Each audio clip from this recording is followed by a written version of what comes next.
Jina langu naitwa Ramadhani Kailima, mkurugenzi wa Tume Huru ya Taifa ya Uchaguzi. Kama unafahamu, mwaka huu ni mwaka wa uchaguzi wa rais, wa bunge na madiwani ambao tunatarajia utafanyika mwisho wa mwaka huu.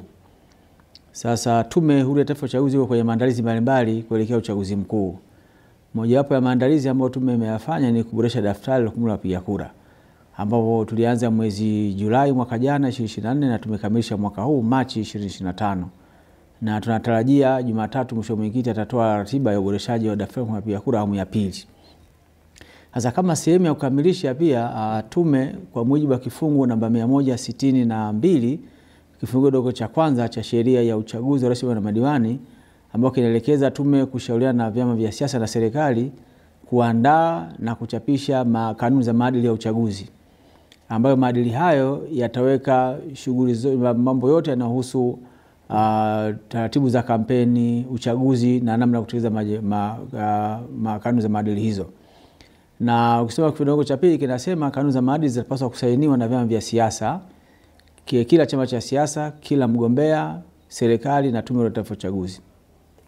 Tume iliandaa kanuni za maadili ya uchaguzi na tarehe 1 mwezi wa 3 mpaka tarehe 14 mwezi wa 3 mwaka huu tume ilipeleka kanuni za maadili hizo ambazo ni rasimu kwa vyama vya siasa vyote vyenye usajili kamili 19 pamoja na serikali. Na tarehe 14 ilikuwa mwisho kupokea maoni ambao vyama vya siasa viliwasilisha maoni yao pamoja na serikali, ambao tume iliyafanyia kazi maoni hayo na kuyakamilisha, na tarehe 4 mwezi huu Aprili 2025 tulirudisha tena rasimu za kanuni za maadili kwa vyama vya siasa ili vione kama maoni yao na ushauri wao umezingatiwa kwa kanuni za maadili hizo. Na baadaye tukavialika vyama vya siasa sasa kuja kusaini kanuni za maadili hayo leo tarehe 12 mwezi wa 4 2025.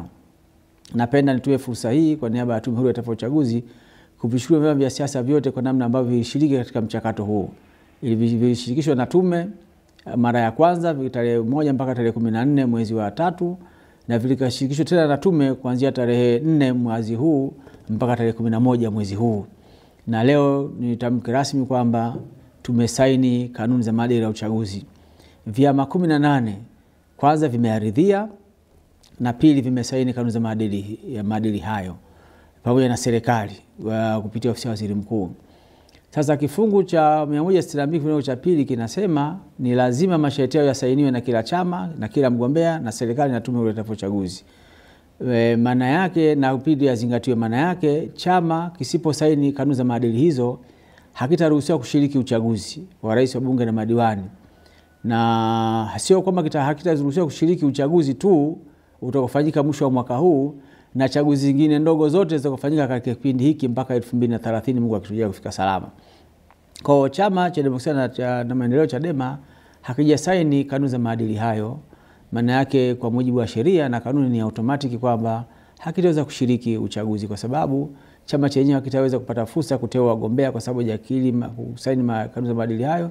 Na hata wagombea wao, ukisoma kanuni namba 20 na kanuni namba 26 na kanuni namba 31 ya kanuni za uchaguzi wa rais na madiwani ambazo zimeshachapishwa, ni kwamba inasema mgombea wa chama cha siasa anagombea nafasi ya kiti cha rais, anagombea nafasi ya ubunge, anagombea nafasi ya udiwani, atapaswa kabla ya kuteuliwa kujaza fomu namba 10 ambayo inaonyesha kukiri na kuyatii kanuni za maadili ya uchaguzi, ambayo kama chama hakikusaini, maana yake mgombea wake hawezi kupewa hiyo fomu namba 10 kwa sababu chama chake kitakuwa bado hakijakubali kanuni hizo.